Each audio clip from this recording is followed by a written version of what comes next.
Ahoj kamarádi lyžaři, vítám vás znova na Velkém Javoru.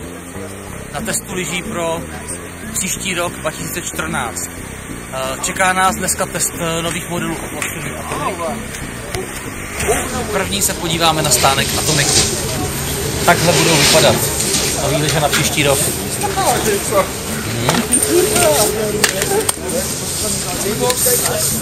Takže tady to je série závodní, série Redster, pak série Nomad.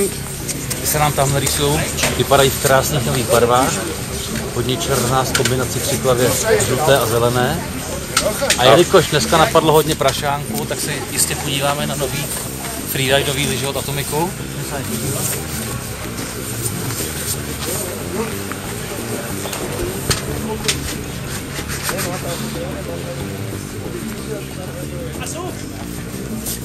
Atomic Double Deck. Model obří slalom, takže GS. Jsou to obřačky, je to takzvaná raceová kategorie. Atomic má 3 raceové kategorie, takzvanou jakoby závodní, to jsou bývalý 9, pak mají 11, to jsou double decky, a pak mají speciální, těm říkají FIS Race, to jsou přesně lyže, které si můžete zakoupit od Atomicu a můžete mít stejný jako Hermann Maier. V každém případě double deck, nic proti loňskému roku se na nich nezměnilo kromě designu, takže je to výborná zpráva. Kdo s těma lyžema byl spokojený, ví, že dostane opět to samý, jsou skvělí. Jak říkali u Atomicu, když je něco dobrý, není třeba měnit. Jinak vázání stejný, jako ty lyži, co bych řekl, jedno jediný. Kdo má rád ranní stávání, tak určitě na ranní Manchester jsou to lyže, které tam jsou Pistol Rocker 10%, a jinak jenom doporučení. Takže já tady mám od Atomicu model, který se jmenuje LT, z anglického Long Term. Nejsou to ani slalomky, ani obřačky. Jsou to lyže z takového toho segmentu, jako jsou Super Shapey od Headu. Jsou to lyže, které mají rádius 16 metrů, což je přesně mezi slalomkou a obřačkou. To znamená, že vám dovolí krátký, rychlej oblouk. Pustí vás do velkého rádiusu, při větší rychlosti. Je to univerzální lyže a je na denní ježdění. Není to prostě čistá slalomka ani čistá obřačka, ale dovolí vám oboje. Já bych to označil za úplně nový segment lyží, mě se strašně líbí a jsou výborný. Jenom malinko jsou vybavený rokrem, což způsobuje, že na tvrdých sjezdovce se malinko klepou špice. Ale to je jediná malinká vada od těch lyží, jinak jsou vynikající. Doporučuju.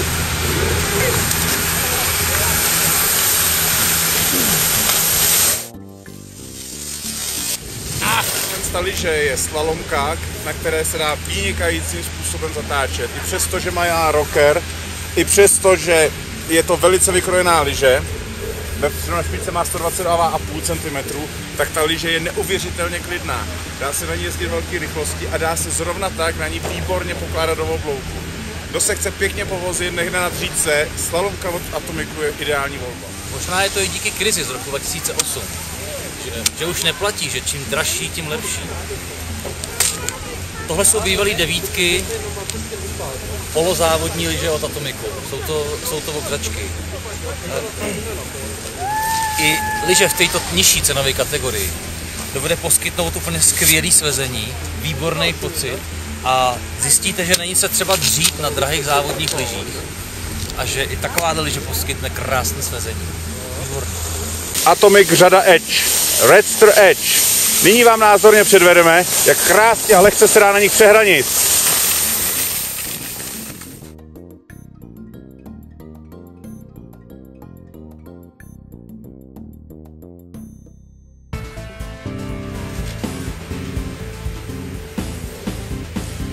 Zrovna se tady divím, zrovna tady přemýšlím. Atomic představuje na rok 2014 novou sérii Nomad. Série allroadových lyží, která v podstatě je určená do všech terénů, je určená jak do prašanů, mají mít lehkou točivost, ale co na těch lyžích je nového a zásadního, je uchycení destičky na špičce lyže. Opět o nový revoluční systém uchycení. Ta špička je v tom volně uchycená v atláse. Jak se lyže prohýbá, tak ta špička zajíždí dovnitř do té destičky. podpora je takový pěnový tlumič, který ještě tlumí vibrace. Tento systém by měl podporovat přirozený prohnutí, přirozený projetí oblouk v zatáčce. Samozřejmě těch systémů už jsme viděli několik, můžeme říct stovky. Uvidíme, jestli tenhle bude opravdu tak revoluční, že ho budou aplikovat ještě v roce 2015 a 2016. Jinak, lyže se pohybují od 600 do 400 euro. Vybíráte si spíše méně podle designu. Já bych řekl, že ty lyže nikoho neurazí. Zrovna tak ty lyže nikoho, nebo nás teda, nenadchly, protože vždycky, když přichází nějaký nový boom, tak z toho bývá spíš takový rozpaky než nějaký nadšení. Ale čas ukáže, trh ukáže.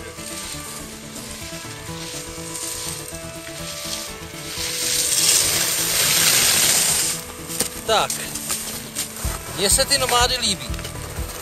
Jednak jsou to hezký lyže. Ta černá s kombinací s tý žlutý se zelenou, teďka opravdu trendy. Ta lyže krásně točí na sjezdovce. Má lehce zvednutou patku. Dá se s ní jezdit na sviť po zádu. Je to lyže, která je určená k celodennímu lyžování a poskytne spoustu zábavy. Přesně tam se pojedeme podívat, otestovat freeridový lyže. Protože podmínky nám tomu dneska přejou a Atomic nám představuje novou řadu vintage. Lyže jsou kompletně krásně roklí. Parádní lopaty. Divoký design. Je to lyže speciálně vyvinutá a určená do hlubokého sněhu. Proto je tak krásně široká. Nepotopí se, ale vede hezky po sněhu a krásně točí. Už se těším, až je vyzkoušíme tamhle v lese.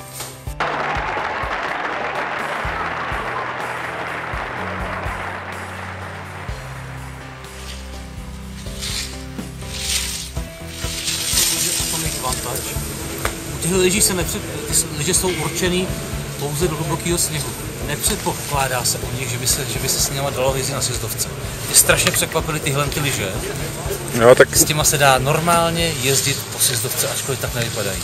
Samozřejmě z mýho pohledu, laického pohledu, na těchto lyžích má rocker svůj obrovský význam. Můžeš nám natočit ty lyže, aby jsme viděli, jak jsou roknutý. Vidíte, která část té lyže v podstatě na sjezdovce zabírá. Ta prostřední část, což je dílka slalomky. V prašanu se do vás zakousne celá lyže, krásně vás vyveze. Není třeba na těch lyžích jezdit vzadu. Stačí stát normálně ve středním postoji a ty lyže si v tom prašanu můžete povodit jako na carvingový sjezdovce. Takže jako určitě tyhle lyže nejsou jenom na toho volného terénu, na to jsme se shodli. Na sjezdovce se dá velice pohodlně carverovat a dokonce i drží na ledu. Je skoro nesmysl pro normálního člověka, aby si takovýhle typ lyží kupoval. Ale pokud jste týden někde na horách, napadne prašan, jděte do půjčovny, pušťte si je na jeden den a zkuste to.